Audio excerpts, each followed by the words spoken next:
এই মুহূর্তে আমরা রয়েছি ইন্দোরে। আজকে ইন্দোরে চলে এসেছি রাজবাড়া, অর্থাৎ এখানকার এটাকে প্যালেস বা দুর্গ বা কেল্লা যেই নামেন বলুন, বাট এরা এটাকে রাজবাড়া বলে। তো আমরা আবার চলে এসেছি ইন্দোরের রাজবাড়া। এর আগে আমরা দেখেছি, বলতে পারেন যে মান্ডুতে গিয়ে রাজবাড়া দেখেছি বা মহেশ্বরীকে দেখেছি। তো এবার ইন্দোরের রাজবাড়াতে যাবো। তো চলুন দেখি কি রয়েছে। আই থিঙ্ক টিকিট ফেকিট রয়েছে, টিকিটের দাম কত কি সব বলে দেবো। ভেতরে আগে ঢুকতে দিন আমাদের, যে দেখি কি কি রয়েছে। খুব সুন্দর পুরনো বেশ। তো দেখা যাক, ভেতরে যাই, গিয়ে দেখছি। ঢুকতে টিকিট ঘর রয়েছে। আর এটা টাইমিং হচ্ছে গিয়ে প্রত্যেক দিন সকাল 11টা থেকে নিয়ে সন্ধ্যে 7টা অবধি খোলা থাকে, আর প্রত্যেক মানডে বন্ধ থাকে। তো চলুন টিকিটটা কাটি, তারপর যাচ্ছি। এই দেখলেন দুটো টিকিট কেটে নিলাম, 20 40 টাকা। কিউআর কোড, অনলাইনে পেমেন্ট হবে, ক্যাশও পেমেন্ট হবে। রাজবাড়া প্যালেস ইন্দোর। তো চলুন এবার ভেতরে যাবো। আচ্ছা, এই যে দেখতে পাচ্ছেন রাজবাড়া প্যালেস ইন্দোর। এখানে একটা লাইট অ্যান্ড সাউন্ড শোর ব্যবস্থা রয়েছে, ঠিক আছে। মঙ্গলবার থেকে নিয়ে রোববার অবধি হয়। টাইমিংগুলো দেখুন, 7:30 থেকে 8:30, আর এদিকে হচ্ছে কি 8:15 থেকে 9:15, দুটো হয়ে থাকে। 45 মিনিট ডিউরেশন। আর অ্যামাউন্ট হচ্ছে ইন্ডিয়ান বড়দের জন্য 150 টাকা, বাচ্চাদের জন্য 75, ফরেন বড়দের জন্য 250, আর চাইল্ডের জন্য 150 টাকা। তো আপনারা চাইলে দেখতে পারেন। এই দেখতে পাচ্ছেন এইভাবে দেখাবে, মানে এইখানটাতে আর কি হবে। তো খুব সুন্দর পরিবেশটা, সাজানো গোছানো, বেশ অনেক কাঠের কাজ রয়েছে মনে হচ্ছে, দেখতে পাচ্ছি। তো পুরোটাই আপনাদের ঘুরিয়ে দেখাবো, এই বৃত্তান্ত সবই বলবো। তো এই মুহূর্তে আমরা রয়েছি ইন্দোরের রাজবাড়া প্যালেসে। ওই যে দেখাচ্ছি আপনাদেরকে এই মুহূর্তে ইন্দোরের রাজবাড়া প্যালেস। তো এই প্যালেসের কিছু কথা এবার একটু বলবে ম্যাডাম। আমরা যে এখানে এসেছি, ইন্দোরের একটা খুব পপুলার টুরিস্ট স্পট, সেটা হচ্ছে যে রাজবাড়া ফোর্ট।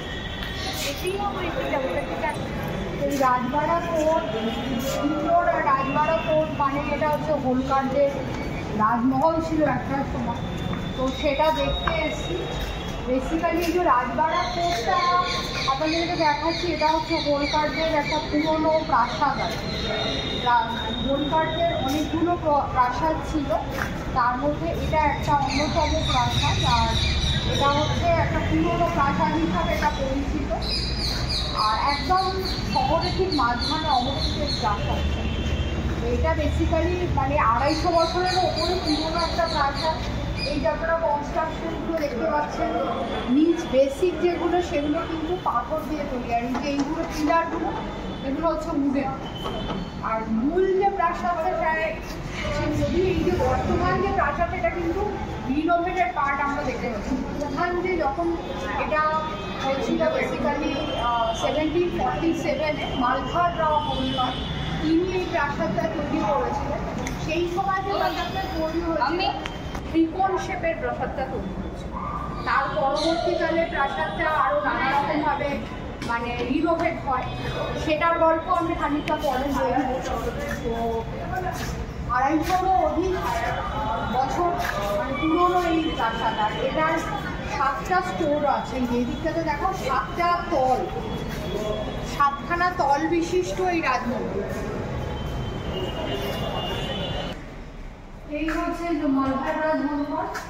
তিনি এটা বানিয়েছিলেন, বললাম 1747-এ তিনি হচ্ছেন মালধার রাজমহল।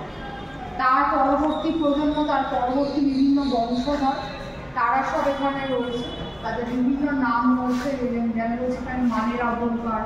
তারপর রয়েছে অবশ্যইভাবে গুরুত্বপূর্ণ যার নাম হোলকার মানে রাজবংশের, মানে এবং শুধু হোলকার জ্বলন্ত প্রতিভা। তারা ভারতবর্ষের ইতিহাসে যত একজন মানে বিশিষ্ট ব্যক্তি হিসাবে বলি বা নারী হিসাবে বলি, যার নাম অবশ্যইভাবে নিতে হয়, তিনি হচ্ছেন মহারানী অহল্যাবাঈ হোলকার।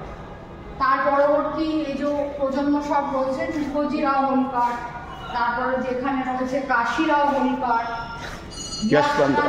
হোলকার, সব একের পর এক রয়েছে। আচ্ছা, আর একটা কথা বলি যে এই প্রাসাদটার একটা এক্সটেন্ডেড পার্ট আছে, সেটা হচ্ছে যে শিববিলাস প্যালেস। এটা একটা এক্সটেন্ডেড পার্ট।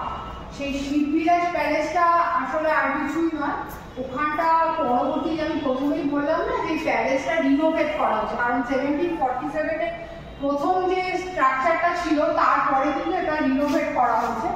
শিববিলাস প্যালেস যে এটা যে পোর্শনটা, ওটা পরে রিনোভেটেড পার্ট, এবং ওখানটাতে সব বাগান টাগান করা আছে, আছে, তারপরে রানী অহল্যাবাইয়ের একটা বড় স্ট্যাচু আছে, এবং বর্তমান হোলকার ফ্যামিলির একটা রেসিডেন্সিয়াল পার্ট ওই দিকটাতে করে আছে।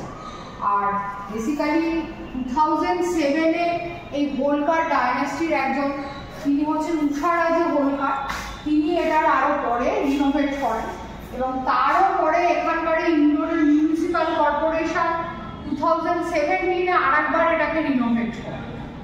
আর খুব ভালো করে দেখুন এই যে জায়গাগুলো এখনো যে বিল্ডিংগুলো রয়েছে, ওই ওপরের যে রুফগুলো রয়েছে এগুলো এখনো কাঠের কড়িবর্গার রয়েছে। আর এদিকে যদি আসি দেখতে পাচ্ছি হোলকার ফ্যামিলির পুরো ফ্যামিলি ট্রিটা দেওয়া রয়েছে। যারা জানতে ইচ্ছুক তারা এটাকে একটু পারলে পজ করে দেখে নিতে পারে। আমি দেখিয়ে দিচ্ছি, আপনারা একটু পজ করে দেখে নেবেন যে পুরো হোলকার ফ্যামিলির হিস্ট্রিটা দেওয়া রয়েছে এখনও অবধি, টিল দেন। তো এটা চেঞ্জ হয়, যখন প্রজন্ম পাল্টায় তখন এটা চেঞ্জ হয়, তো রয়েছে, আপনারা দেখে নিতে পারেন কে কার পরবর্তী প্রজন্ম হিসাবে এসছে। তো এই যে দেখুন খুব সুন্দর করে নতুন করে যে বানানোর পরে একদম একটা সত্যিকারেরই একদম সেই রাজস্থানী প্যাটার্নে তৈরি, একদম একটা রাজপ্রাসাদ টাইপের দেখতে। তো চলুন একটু ভেতরগুলো ঘুরে ঘাটে দেখি। এখানে জানেনই এখন এই প্রাসাদগুলো মানুষের selfie zone, photo session zone হয়ে গেছে, মানুষ এখানে এইসবের জন্যই আসে মেনলি। তো আপনারা যারা ইন্দোর আসছেন 20 টাকার বিনিময়ে অবশ্যই আসতে পারেন এই হোলকার রাজবংশটা দেখার জন্য। চলুন একটু ভেতরগুলো ঘুরে ঘুরে দেখি কি কি রয়েছে এখানে। এখানে একটা দরজা রয়েছে বাইরে যাওয়ার, তো ভেতরটা উঠি দেখি। যেমন পাথর দিয়ে বানানো বোঝা যাচ্ছে সেই সময়কার। তো দেখুন কি বড় বড় পরিসর জুড়ে রয়েছে, মানে দেখে মনে হয় আজ মানুষ নিউক্লিয়াস ফ্যামিলিতে পরিণত হয়েছে, কিন্তু আগে রাজারা কত বড় বড় জায়গায় আলিশানভাবে থাকতো, তবেই তো রাজা সম্রাট হয়েছে তারা। তো এখানে মনে হচ্ছে কোনো একটা পূজিত দেবতা রয়েছে। তো চলুন গিয়ে দেখি কে রয়েছে, মহাদেবী হবে হয়তো, না এখানে গণেশজি রয়েছে। তো চলুন একটা গণেশজি ছবি দেখে নেওয়া যাক। তো এই যে রানী অহল্যাবাই হোলকারেরও ছবি রয়েছে এখানে, বিশ্বকর্মার ছবি রয়েছে, নন্দী মহারাজ রয়েছে। এগুলো একটু দেখি আমরা চারদিকটা ঘুরে ঘুরে।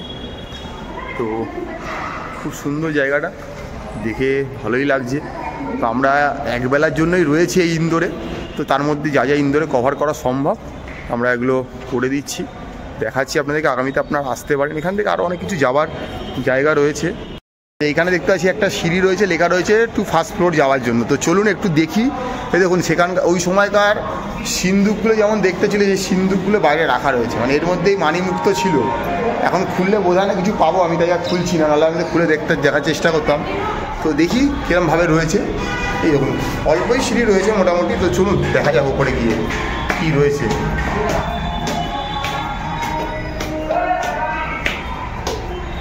তো এই মুহূর্তে আমরা ফার্স্ট ফ্লোরে চলে এলাম। তো ফার্স্ট ফ্লোর থেকে দেখি এটা কেমন দেখতে লাগছে। এই দেখতে পাচ্ছেন ফার্স্ট ফ্লোর থেকে দেখতে জিনিসটা অনেকটা এরকম লাগছে, উপর থেকে জিনিসটা দেখতে এরকম। তো আপনারা এলে এগুলো ঘুরে ঘুরে দেখবেন, ভালো লাগবে। এই দেখতে পাচ্ছেন রাজবাড়া থেকে বেরিয়ে মোটামুটি 1 কিলোমিটার মতো হেঁটে এলাম, এসে দেখতে পাচ্ছি একটা কাঁচ মন্দির। এই যে কাঁচ মন্দিরটা, এটা জৈনদের একটা মন্দির, বাট ভেতরে ভিডিও করা অ্যালাউ নেই। তো আপনি বাইরে জুতো খুলে যাবেন, ভেতরে গিয়ে দেখবেন জৈন মন্দির ভালো। তো এটা একদম পাশেই রয়েছে, তো এসে দেখতেই পারেন। 1 কিলোমিটার হাঁটার, যে 1 কিলোমিটার হেঁটে আসবেন ওখানে এত মার্কেট পাবেন যে আপনার হেঁটে আসার খুব একটা অসুবিধা লাগবে না। কাউকে বলবেন কাঁচ মন্দির দেখিয়ে দেবেন।